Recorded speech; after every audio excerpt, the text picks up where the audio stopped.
espino-reticular, espino-tectal y espino-olivar en una sola imagen, que es la que tenemos enfrente. Dice que los tractos espino-reticulares van a tener una terminación en la formación reticular. Los axones entran en la médula espinal del ganglio de la raíz posterior y van a terminar en neuronas de segundo orden desconocidas en la sustancia gris. Estos axones de estas neuronas de segundo orden van a ascender por la médula espinal a medida de que el tracto espino-reticular en el cordón lateral se mezcla con el tracto espinotalámico lateral. La mayoría de estas fibras no se van a cruzar y finalmente estas van a hacer sinapsis con neuronas de formación reticular en la médula oblongada, el puente y el mesencéfalo. El tracto espino-reticular nos va a proporcionar una vía aferente para la formación reticular que desempeña papel importante influyendo en niveles de conciencia. Podemos ubicar en la imagen la terminación en la forma reticular. Dice que esta vía también, además de tener un papel importante en los niveles de conciencia, recibe también señales o información del nervio trigémino, además de estímulos visuales auditivos, gustativos, de dolor y la temperatura. Esta vía lleva o pasa información esteroceptiva y estos nos mantienen alertas ante estímulos peligrosos.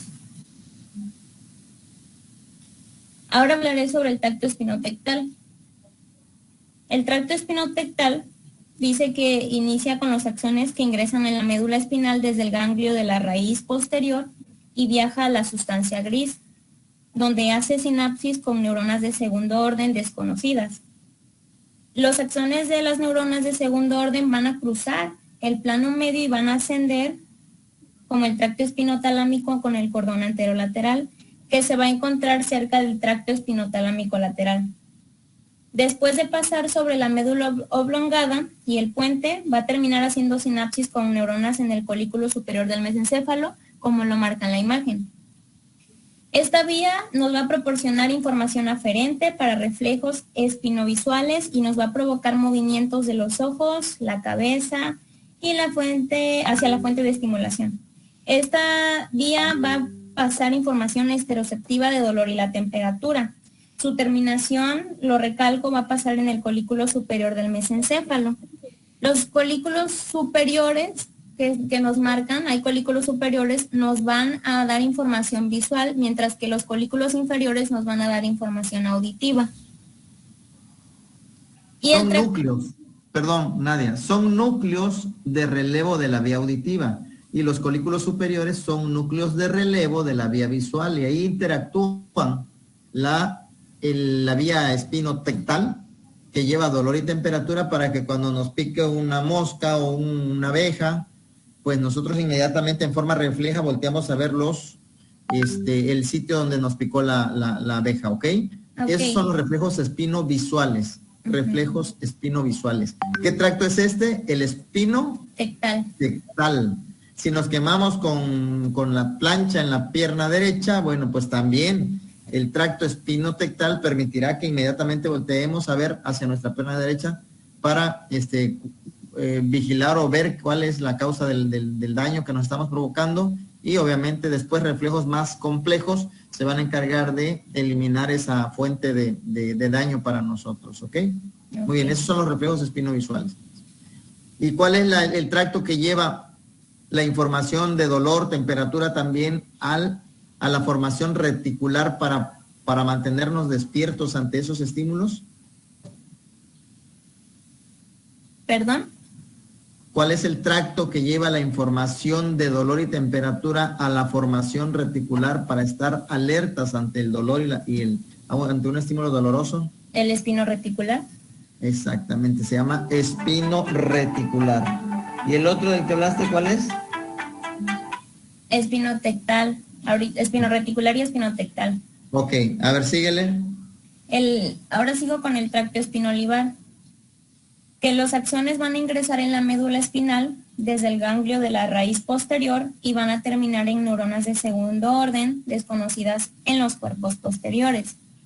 Los axones de las neuronas de segundo orden cruzan línea media y ascienden como tracto espinolivar en la sustancia blanca y en la unión de los cuernos anterior y lateral. Estos axones terminan haciendo sinapsis con neuronas de tercer orden en núcleos olivares inferiores en la médula oblongada o el bulbo raquídeo, como lo muestra en la imagen. Y los axones de las neuronas de tercer orden van a cruzar la línea media y van a entrar al cerebelo a través del pedúnculo cerebeloso inferior. Como lo muestra ahí, es un circulito que está punteado en la imagen. El tracto espino-olivar va a encargar de transmitir información en dirección al cerebelo desde los órganos cutáneos y propioceptivos.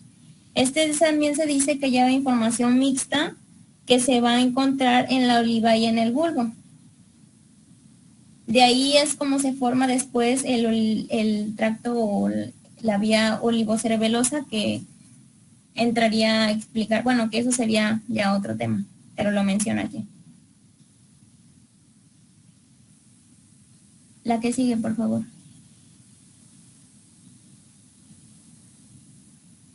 Ahora hablaremos del tracto espinocerebeloso. El tracto espinocerebeloso es una vía de información inconsciente que procede de músculos, articulaciones, piel, tejido subcutáneo y alcanza el cerebelo. Existen dos tipos. El tracto espinocerebeloso posterior, o también llamado directo, y el tracto espinocerebeloso anterior, o también llamado cruzado. Después entenderán por qué. Dice que el tracto espinocerebeloso posterior o directo, sus axones van a ingresar en la médula espinal desde el ganglio de la raíz posterior, entran en el cuerno posterior y terminan haciendo sinapsis con las neuronas de segundo orden en la base del cuerno posterior. Estas neuronas se le conocen como colectivamente como el núcleo dorsal de la columna de Clark.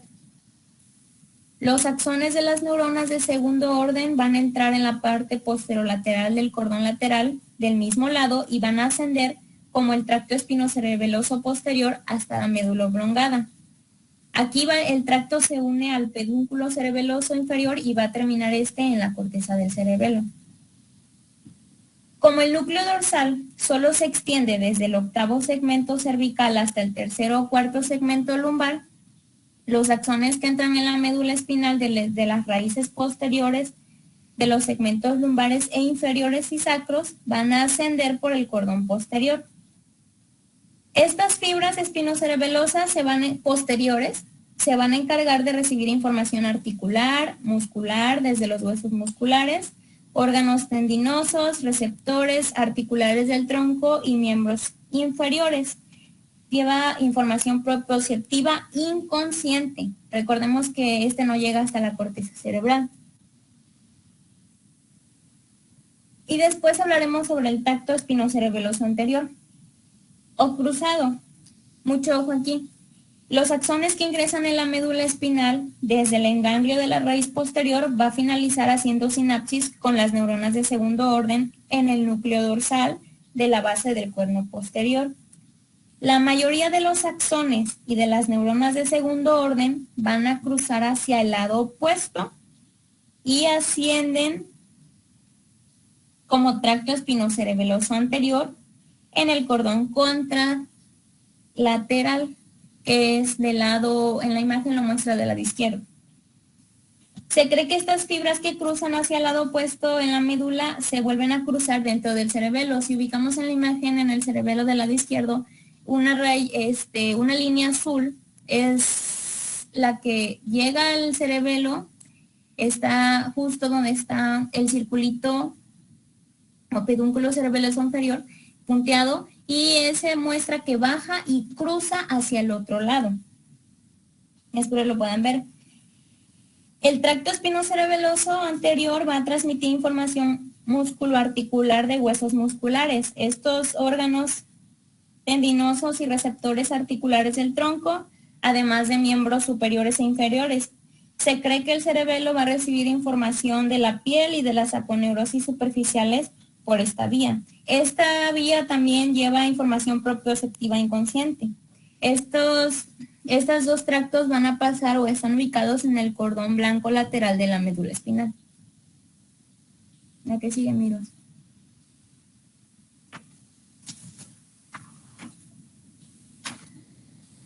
Y bueno, ahora comenzaremos con las vías descendentes o motoras. Doctor, ¿va a hacer algún comentario? Vamos sí, nada más Nadia, para complementar lo de la vía espinocerebelosa anterior y posterior. Bueno, la posterior ya la habíamos visto. Esa va directo al cerebelo por el mismo lado, viaja por el mismo lado y llega por el pedúnculo cerebeloso inferior a través del bulbo raquídeo al cerebelo. Pásame la imagen. Miroslava, ¿podrías regresar la imagen, por favor? Gracias. Ahí está, del lado derecho está el tracto ahí que baja de manera directa. Es el espino cerebeloso posterior, llega hasta el bulbo nada más. No llega al puente, no llega al mesencéfalo y mucho menos a la corteza cerebral. De ahí pasa al cerebelo inmediatamente. Y del lado derecho, del lado izquierdo, la línea azul que está totalmente en el lado izquierdo, es el tracto espinocerebeloso anterior.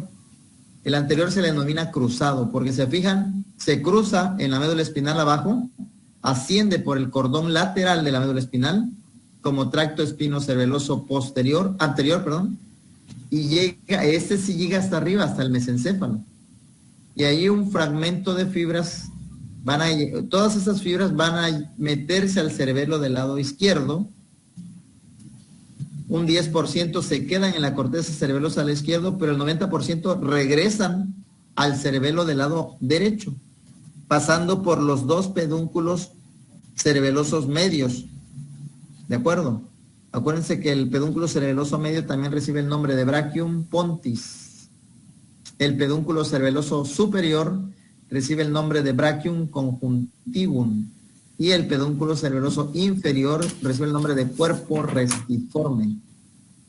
Entonces estos pedúnculos cerebelosos que son 6, 2 arriba, 2 en medio y 2 abajo, son tractos que van a conectar en forma bidireccional, respectivamente desde arriba al mesencéfalo con el cerebelo, en medio el puente con el cerebelo y abajo el bulbo con el cerebelo.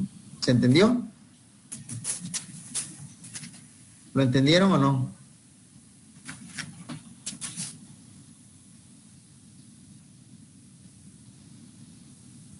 ¿Hay alguien en la clase? Sí. ¿Por qué no contestan? Sí, doctor. Sí, doctor. Bueno, ok, entonces ya nos quedan claros los pedúnculos cerebelosos. No confundirlos con los pedúnculos cerebrales o mesencefálicos que están obviamente en el mesencéfalo. ¿Ok? Muy bien, entonces este tracto espinocerebeloso anterior viaja cruzado, asciende hasta el mesencéfalo, se introduce al cerebelo por el pedúnculo cerebeloso superior del lado izquierdo, en este caso en el ejemplo, pero el 90% de las fibras regresan otra vez al cerebelo del lado derecho. Usando el pedúnculo cerebeloso medio de ambos lados como está escrito ahí en la imagen. Hay otro pequeño porcentaje de tractos de espinocerebelosos anteriores que viajan en forma ascendente del mismo lado. Es la línea recta que está en el tallo cerebral azul en medio. Esa línea recta azul que asciende, si se fijan, llega también al mesencéfalo y por el pedúnculo cerebeloso superior se dirige al cerebelo del mismo lado donde se inició el estímulo, en este caso el lado derecho. ¿Ok? Ahí lo estamos viendo. Entonces ese es parte del tracto espinocerebeloso anterior. Y el espinocerebeloso posterior, ese se cuece aparte, va en la parte posterior del cordón lateral. Los dos viajan por el cordón lateral y se introduce al cerebelo por el pedúnculo cerebeloso inferior del bulbo hacia el cerebelo. ¿Ok? Sin llegar al puente ni al mesencéfalo. ¿Qué información trae estos tractos espinocerebelosos, Nadia? Información propioceptiva inconsciente. Eso, propiocepción inconsciente, así es. Muy bien, ahora sí creo que con esto ya terminamos todos los tractos ascendentes. De los Sí. descendentes, ¿dónde te quedaste? Vamos a empezar con los corticoespinales. No hemos visto los corticoespinales. No, apenas terminamos. Ayer ¿Quién no va? terminamos. ¿Tú también vas a hablar de eso, Nadia? Sí, doctor. Bueno, a ver, vamos a escuchar a Nadia. Miroslava, ¿le podrías cambiar? Vamos a iniciar ahora con los tractos descendentes de la vía. Las fibras nerviosas que descienden por la sustancia blanca desde diferentes centros nerviosos supraespinales están separadas por haces nerviosos llamados tractos descendentes. Estas neuronas supraespinales se van a conocer como motoneuronas superiores, que van a proporcionar numerosas vías que influyen en nuestra actividad motora. Iniciaremos explicando sobre las vías corticoespinales o los tractos corticoespinales. Estas son las vías relacionadas con movimientos voluntarios especializados y precisos, especialmente en miembros inferiores.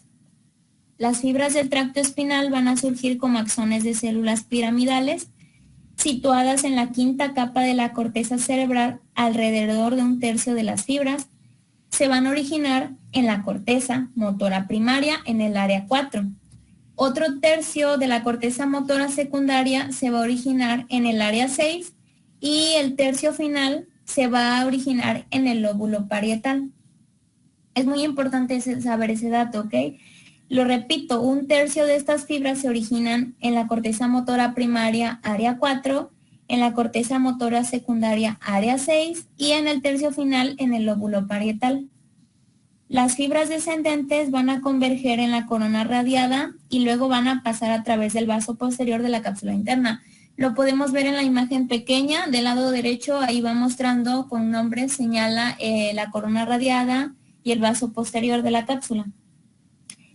En este caso, las fibras van a estar organizadas en modo que aquellas más cercanas a la rodilla van a inervar en las porciones cervicales del cuerpo, mientras que las que están situadas más posteriores van a inervar a los miembros inferiores.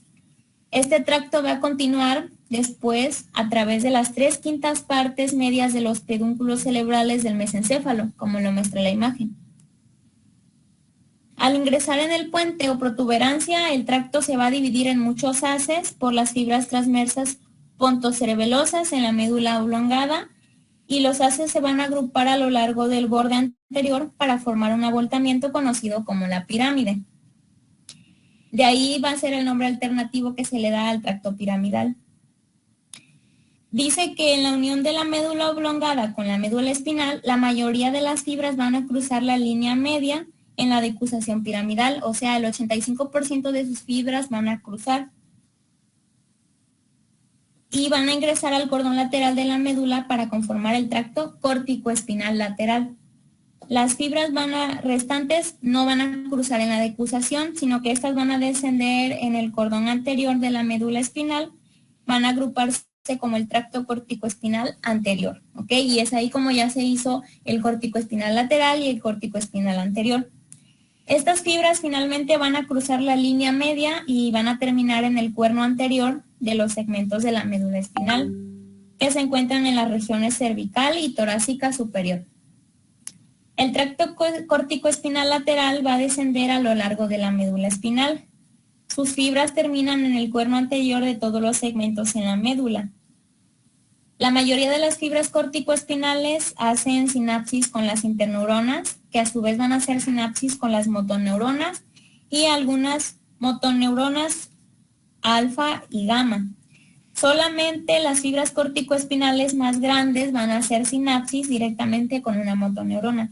Estos tractos córtico-espinales no van a ser la única vía encargada del movimiento voluntario. Más bien van a formar la vía que confiere velocidad, agilidad y movimientos voluntarios.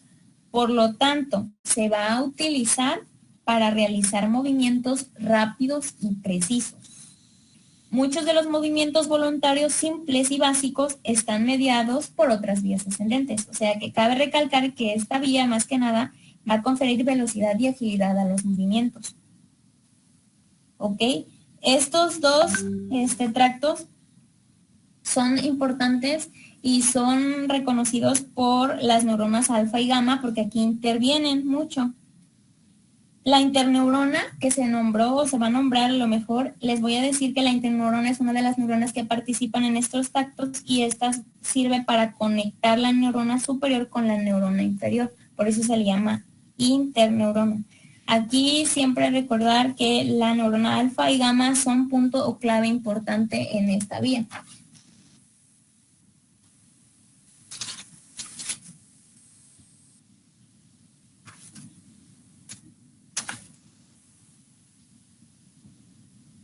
Doctor, ¿quiere hacer algún comentario? No, adelante. Ok, podemos seguir entonces. Sí.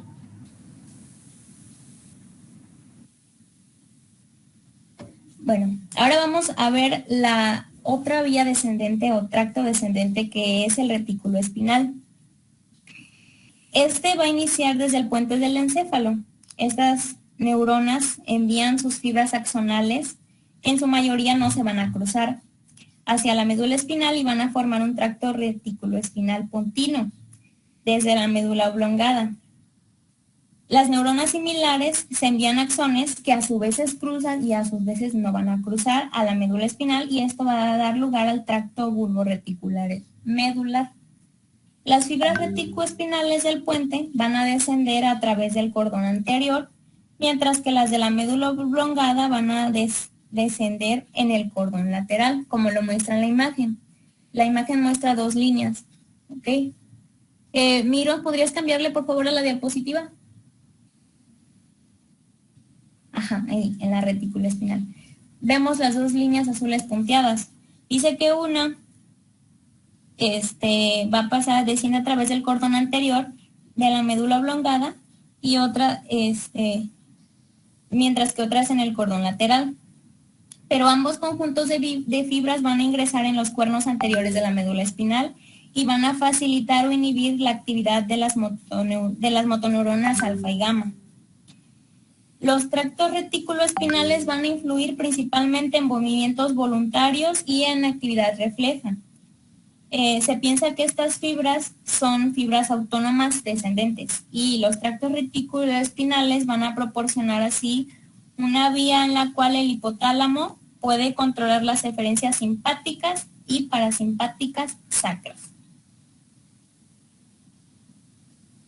Doctor, ya son las 4, ¿vamos a seguir o...?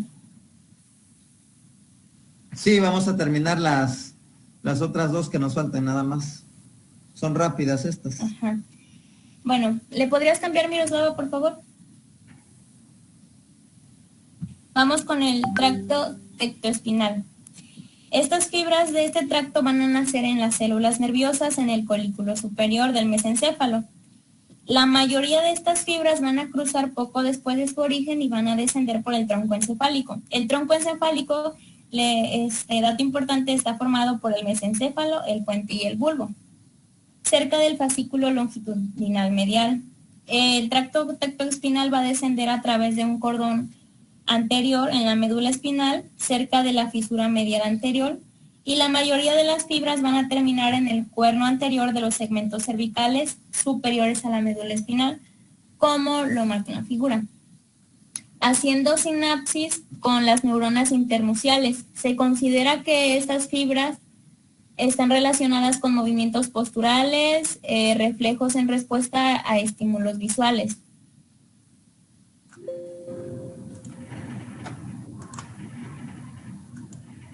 La que sigue, por favor.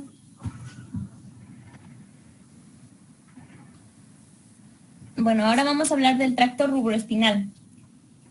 El núcleo rojo se encuentra en el tecnum del mesencéfalo en el nivel del colículo superior. Vemos el núcleo rojo, lo marca la imagen.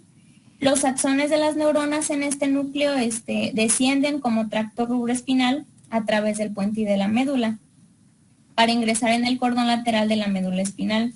Estas fibras van a terminar haciendo sinapsis con las neuronas internas en el cuerno anterior y la médula espinal. Las neuronas del núcleo rojo van a recibir impulsos aferentes a través de estas conexiones con la corteza cerebral y el cerebelo. Se teoriza mucho que Esta vía es indirecta, importante, por el cual la corteza cerebral y el cerebelo puede influir en la actividad de las motoneuronas alfa y gamma. Y este tracto va a facilitar la actividad de músculos flexores, va a inhibir la actividad de los músculos extensores antigravitatorios. Este tracto se va a encontrar en los cordones blancos laterales de la médula. La que sigue. El tracto vestibuloespinal. Los núcleos vestibulares que se encuentran en el puente y la médula oblongada por debajo del piso del cuarto ventrículo. Los núcleos vestibulares van a recibir las fibras aferentes del oído interno a través del nervio vestibular y del cerebelo. Las neuronas del núcleo vestibular lateral van a darle lugar a sus axones y van a formar el tracto vestibuloespinal. El tracto va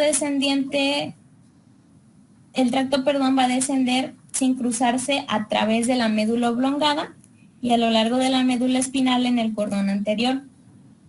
Las fibras van a terminar haciendo sinapsis con las neuronas internuciales en el cuerno anterior de la médula espinal. Y gracias a este tracto, el oído interno, el cerebelo, facilita la actividad de los músculos extensores e inhiben la actividad de los músculos flexores para la conservación del equilibrio. Ese también se encuentra en el cordón anterior blanco de la médula. Por último, y no menos importante, le podrías cambiar, Miros. Vamos a hablar sobre el tracto olivoespinal. De este tracto, doctor, no hay mucha información. Al parecer, se creía que este tracto olivoespinal nacía en el núcleo olivar inferior, como lo muestra en la imagen, y descendía por el cordón lateral de la médula espinal para influir en la actividad de las motoneuronas en el cuerpo anterior. Pero dicen que ya existen dudas sobre la existencia exacta de este tracto. No sé si estoy mal o me puedo corregir ahí. No, es correcto.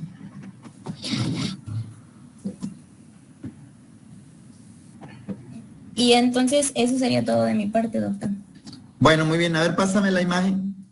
La imagen de los tractos corticoespinales. La primera ¿Atrás? imagen. Ajá. Atrás. Atrás. Atrás. Esta. Ajá. Miren, doctores, aquí están dos de los tractos más importantes descendentes que debemos de reconocer. Los corticoespinales son los únicos que vienen de la corteza cerebral y van a parar a las asas anteriores de la médula espinal, donde están las neuronas alfa y gamma, ¿ok? Entonces, la primera neurona de esta vía, ¿dónde se encuentra, Nadia? ¿Mande? La primera neurona de esta vía, ¿dónde se encuentra? Del tracto corticoespinal, va descendiendo. La primera neurona, ¿dónde se encuentra? Eso, en la corteza cerebral, ahí está la primera neurona, ¿ok? Uh-huh. Ahí la podemos ver, señálala, Miroslava. Ahí está la primera neurona. Y vean cómo los tractos corticoespinales, que son dos, uno señalado en rojo y otro señalado en negro, van a descender, baja la flechita, ahí pasa por la corona radiada, luego la cápsula interna, y pasa por los pedúnculos mesencefálicos más abajo. Ahí, esos son los pedúnculos mesencefálicos, ahí están dos, uno al lado derecho y otro al lado izquierdo. Pasan por la parte ventral del puente, sigue bajando, Miroslava. Sigue bajando.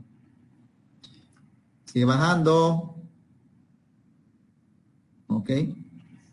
Pasa por el puente, por el bulbo raquídeo, y ahí, vean cómo se cruza el que viene en rojo. Esa es la decusación piramidal, decusación de la vía piramidal, ¿ok? ¿Dónde sucede esta? En la parte inferior de las pirámides vulvares, ¿ok? Se cruza y va a tomar el cordón lateral de la médula espinal, como lo podemos ver en el esquema del lado derecho. Ahí en el esquema del lado derecho, si Miroslava nos ayudara, ahí vemos cómo está decusado.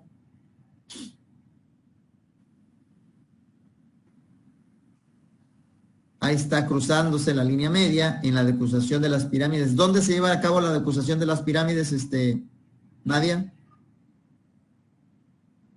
¿En qué parte del tallo cerebral?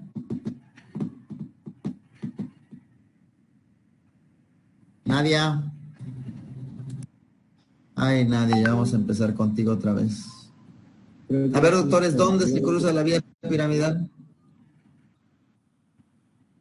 En el bulbo. En el bulbo raquídeo, Nadia.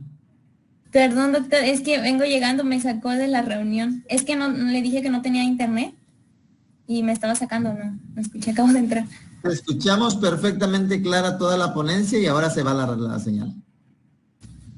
De Toda hecho, la ponencia estuvo clarita. no, es que de hecho me estuvieron compartiendo datos, pero ahorita que terminé se fue mi mamá. Mi mamá trabaja, doctor. Y ahorita ya me quedé con los míos, pero ya vi que es insuficiente. Por eso, de hecho, le dije a mi compañera que lo publicara porque yo sabía que no me iba a dejar. Bueno, entonces es en el bulbo raquídeo. ¿Qué otro nombre recibe el bulbo raquídeo, Nadia? Cuando te pregunto es cuando se va la señal, ¿verdad?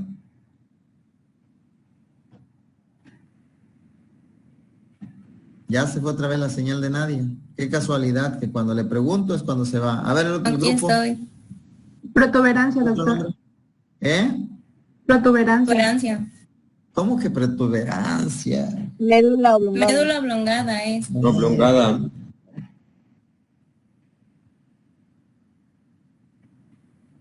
Ay, Nadia. Bueno, bulbo raquídeo o médula oblongada. ¿Dónde está la segunda neurona? La neurona internuncial o interneurona, Nadia. De esta vía, ¿dónde está la segunda neurona? Hasta ahí es el mismo axón de la primera neurona, de la motoneurona superior que está allá en la corteza cerebral. Hasta ahí es la misma vía, el mismo axón. Viaja por el cordón lateral y se va a meter al asta gris anterior de la médula espinal. ¿Dónde se encuentra la segunda neurona, que es la neurona internuncial o interneurona que has mencionado? En el cordón gris anterior. Eso, en el asta anterior de la médula espinal. Y ahí va a hacer sinapsis con la tercera neurona. Esta neurona es pequeñita, con un axón muy corto. Entonces este axón va a conectarse con una tercera neurona. ¿Dónde está esa tercera neurona? Es una neurona motora, también se le denomina motoneurona o neurona motora inferior. ¿Dónde se encuentra esa tercera neurona, Nadia?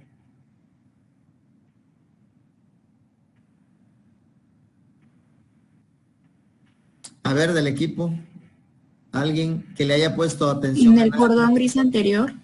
Exacto, Argelia, porque Nadia no se puso atención, nomás leyó. Es que me parece que la sacó de la llamada. Otra vez. Bueno, muy bien, Argelia. Ahí está la tercera neurona en el asta gris anterior de la médula espinal. ¿En qué láminas, Argelia? ¿En qué lámina, Rexet?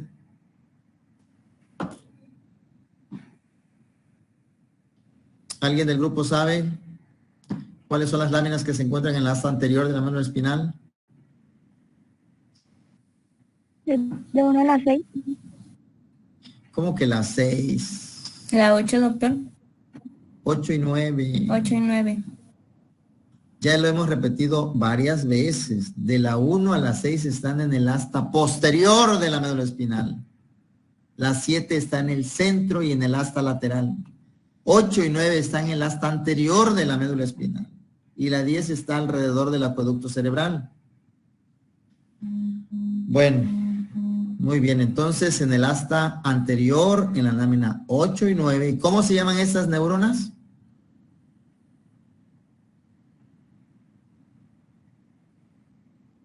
Sí, motoneuronas anteriores y tienen un nombre propio. Se llaman neuronas alfa y gamma. ¿Ok? Son las motoneuronas inferiores o neuronas motoras inferiores. Son las neuronas alfa y gamma que se encuentran en las láminas 8 y 9 de Rexet. ¿Ok? Y ya esa neurona recibe todas las vías descendentes. La rubroespinal, la tectoespinal, retículo espinal, olivo espinal que posiblemente ni exista, y obviamente estas dos, córtico espinal medial y la lateral. Perdón, anterior y lateral. ¿Ok? Entonces ahí es ahí donde llega nuestra vía para que se lleve a cabo la acción que yo haya planeado en el lóbulo frontal del lado izquierdo.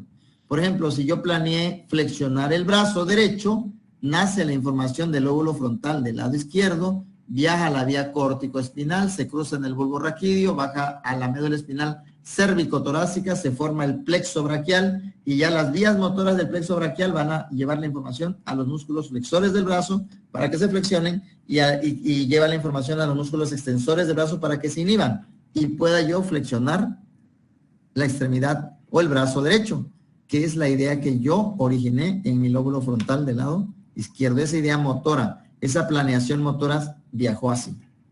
¿Ok? Muy bien. Si la decisión mía fue mover la pierna derecha, igual nace en el lóbulo frontal del lado izquierdo, córtico espinal, cruzada, se cruza en el bulbo raquídeo, viaja por el cordón lateral de la médula espinal hasta la región lumbosacra de mi médula espinal y de ahí nace el plexo lumbrosacro y las raíces motoras van a los músculos de la pierna para que se flexione la pierna. ¿Ok? Así es como funciona la vía motora. Muy bien, hay un 10 a 15% de la vía córtico-espinal o piramidal que no se cruza, está señalada ahí en rojo, en negro. Vean cómo pasa allí en el bulbo raquídeo. Señálamela por ahí, Miroslava. Ahí está. No, niña, esa es la línea media. Ay, Miroslava. La de color negro, Miros. La que sigue recto.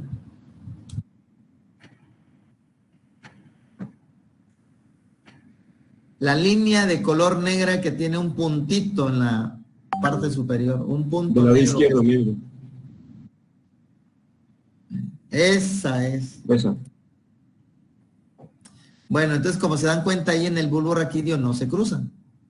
Ahí viaja por el cordón anterior de la médula espinal y ya llega igual al asta anterior de la médula espinal, hace sinapsis con la neurona internuncial o interneurona y ya después esa interneurona le pasa inmediatamente la información a la neurona motora inferior o neurona alfa y gamma que se encuentra en el asta anterior de la médula espinal, en la lámina 9 y 10, 8 y 9 de Rexet y ya de ahí se forma el nervio, la raíz motora que sale por el surco colateral anterior o surco ventrolateral de la médula espinal para formar posteriormente el nervio mixto. Y con esto ejercer el acto motor al músculo que se va a encargar de mover el brazo derecho o la pierna derecha como el ejemplo que yo les puse. Muy bien, doctores. Entonces, perdón, en este caso va a inervar a los músculos de la pierna y del brazo del lado ipsilateral porque no se cruzó. En este caso sería el brazo izquierdo y la pierna izquierda. ¿Ok? Es un ejemplo hipotético el que pusimos porque ahí la vía no se cruza. ¿Se moverá de manera fuerte? No, provoca un movimiento muy, muy débil porque solo es el 10% de la información motora. Muchas veces cuando hacemos un acto motor del lado derecho, la mano izquierda la puede emular, lo puede imitar por esta vía. Y a veces para que hagamos movimientos más efectivos con la pierna o con el brazo derecho, necesitamos hacer el esfuerzo también en el lado izquierdo para que sea un esfuerzo más perfecto. ¿Ok? También esto explica el por qué algunas personas que se infarta todo el lóbulo frontal del lado izquierdo se destruye y se esperaría que el lado derecho no lo movieran para nada y sin embargo empiezan a mover un poquito de movilidad, débil pero mueven. ¿Por qué? Porque la vía corticoespinal directa del lado derecho quedó intacta y esa le da información motora hacia el brazo y la pierna, en un 10% solamente. Muy bien, doctores. Los otros tractos son más fáciles de comprender. Pásame la siguiente imagen, Miroslava. Miren, aquí tenemos el tracto en forma descendente. Aquí vemos los tractos retículo-espinales. ¿De dónde vienen? Pues de la formación reticular. Son bilaterales y además son dos tractos, el retículo espinal pontino y el retículo espinal vulvar. Vean cómo la formación reticular pontina del lado derecho, a ver, ven los puntitos rojos que están ahí en el puente Barolio, Miroslava.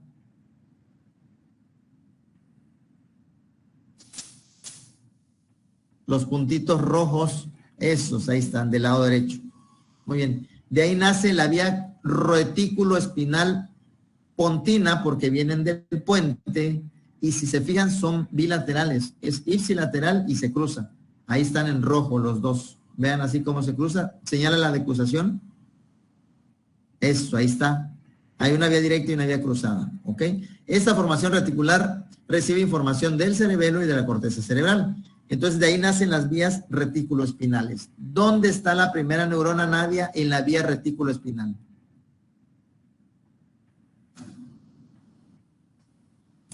Está en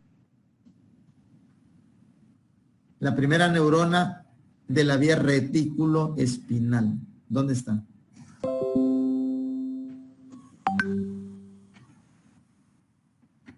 Nadia.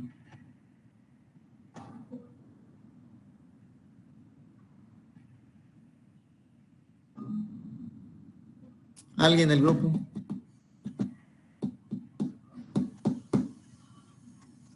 Vía retículoespinal. ¿Dónde está la primera neurona? ¿Nadie?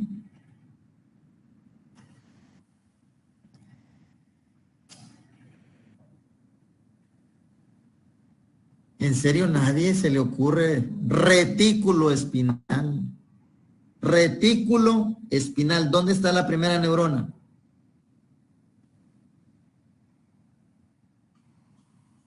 ¿Hay alguien aquí en el grupo que esté escuchando? ¿Y luego por qué no contestan?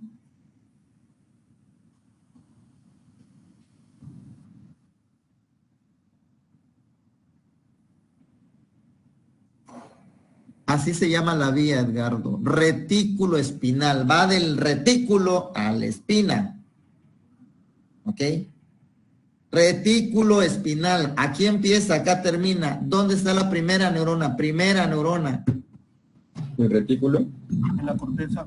Formación reticular, Dios mío. Formación reticular, ahí está en el ejemplo. ¿En la corteza cerebral? César, ¿no estás escuchando que en la formación reticular ahí? Retículo, no dice córtico espinal. Es vía retículo espinal. Si dijera córtico espinal, viene de la corteza. Si dice retículo espinal, viene de la formación reticular. Ahí están señaladas las tres flechas. Formación reticular, retículo espinal, Dios mío, qué difícil puede ser eso. Ok, abajo tenemos otra formación. Es la misma formación reticular, pero ahora ya es la vulvar. Señálame la formación reticular vulvar, Miroslava. La formación reticular del bulbo. Es más abajo. Eso, ahí está. De ahí nace el tracto retículo espinal vulvar, porque viene del bulbo. Es bilateral, igual que el otro. Vean cómo viaja por el cordón anterior de la médula espinal de ambos lados. ¿Okay? Ahora, ¿dónde se encuentra la primera neurona del tracto retículo espinal vulvar?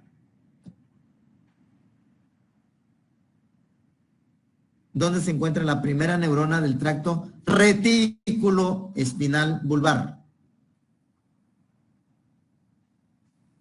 A ver, doctores. Vía retículo espinal. ¿Dónde está la primera neurona?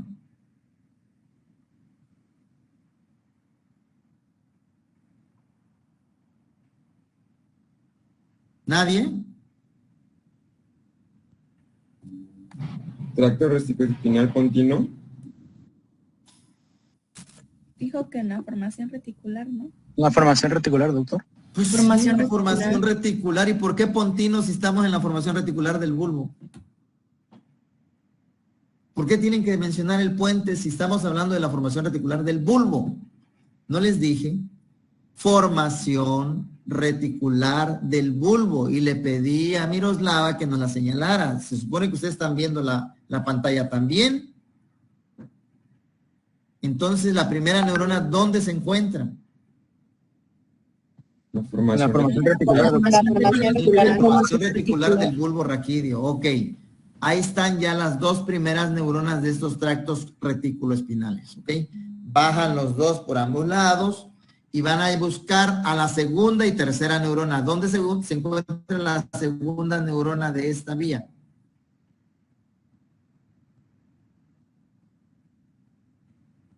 ¿Dónde se encuentra?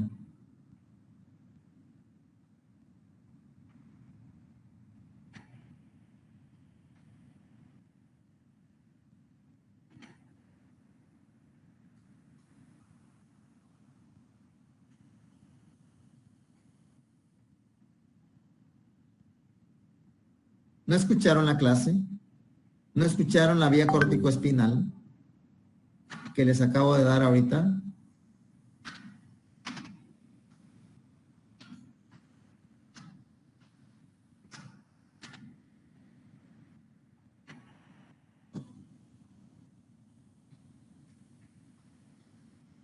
Solo les anticipo, doctores, que ya la próxima semana es el examen.